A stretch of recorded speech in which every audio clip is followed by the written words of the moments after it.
Assalamualaikum warahmatullahi wabarakatuh. Selamat pagi anak-anak semua. Pada kesempatan kali ini, Pak Arif akan menjawab beberapa pertanyaan dari teman-teman kalian yang sudah diajukan pada pertemuan sebelumnya. Baik, langsung saja. Ini ada beberapa pertanyaan. Pada kesempatan kali ini, Pak Arif akan menjawab 3 pertanyaan. Yang pertama itu ada pertanyaan dari Gerald Raihan dari kelas 11 IPS 1, yaitu bunyi pertanyaannya seperti ini. Pak, saya mau tanya, apabila suatu negara mengalami resesi, apa hal utama yang harus dilakukan untuk menyelamatkan negaranya? Jadi bisa dibilang dalam kondisi seperti saat ini, yaitu wabah COVID-19, resesi adalah suatu hal yang tidak bisa dihindarkan, karena hampir semua negara itu perekonomiannya tidak jalan gara-gara corona. Sehingga ketika perekonomiannya itu tidak jalan, otomatis dampaknya apa? Akan menyebabkan terjadinya resesi. Kalau kita bisa lihat contohnya itu, negara-negara yang sudah menyatakan resesi adalah Singapura dan Korea Selatan. Karena apa? Pertumbuhan ekonominya sudah mengalami minus.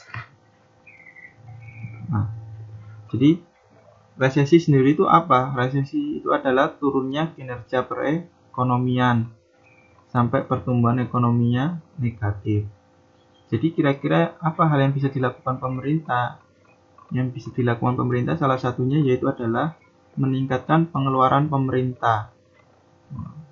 Kenapa kok bisa pengeluaran pemerintah itu bisa cukup untuk menghadang resesi? Yang pertama, kenapa? Bisa menciptakan permintaan barang sehingga mendorong aktivitas ekonomi. Salah satu contohnya pengeluaran pemerintah yaitu adalah bantuan langsung tunai atau BLT ke masyarakat.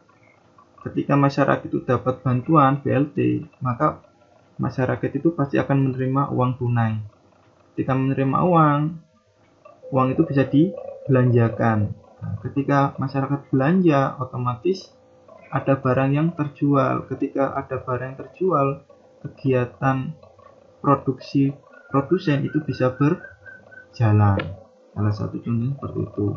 Salah satu pengeluaran pemerintah lagi yaitu yang untuk produsen, yaitu ada berupa subsidi, bantuan untuk apa? Meringankan pengeluaran produsen.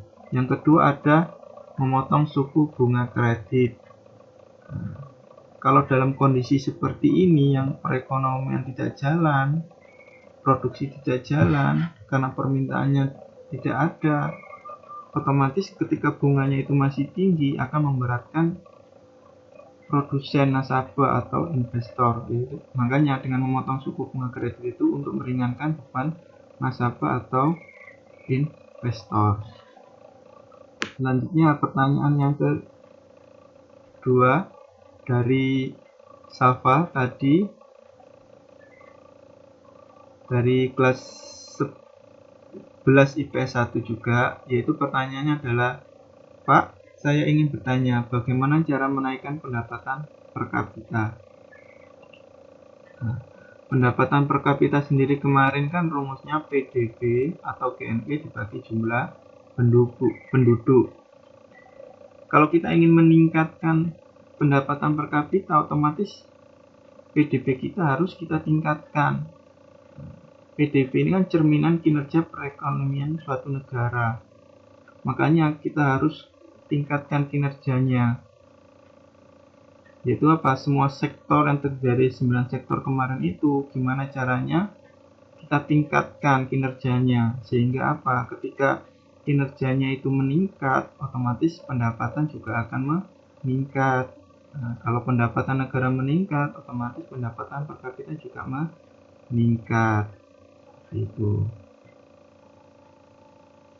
Selanjutnya ada pertanyaan dari Gayu dari kelas 11 IPS 3. Pak, apakah pendapatan negara bisa berpengaruh kepada masyarakatnya? Kalau secara ilmu ekonomi seharusnya ketika pendapatan negara itu meningkat, itu akan bisa memberikan efek atau berpengaruh ke masyarakat, yaitu apa? Dengan meningkatnya pendapatan masyarakat. Kenapa? Ketika perekonomian negara itu meningkat, pendapatannya meningkat, itu kan menunjukkan bahwa perekonomiannya berjalan. Nah, ketika perekonomian berjalan, pasti itu akan apa? Kesempatan kerja juga sangat terbuka. Jadi perekonomiannya berjalan, kesempatannya kerja terbuka, pengangguran bisa orang yang menganggur itu bekerja, bisa mendapatkan pendapatan. Seperti itu. Baik, terima kasih atas perhatiannya. Jadi nanti kalau misalkan masih ada yang kurang jelas, silakan langsung ditanyakan, ketik di forum atau komentar kelas di Classroom.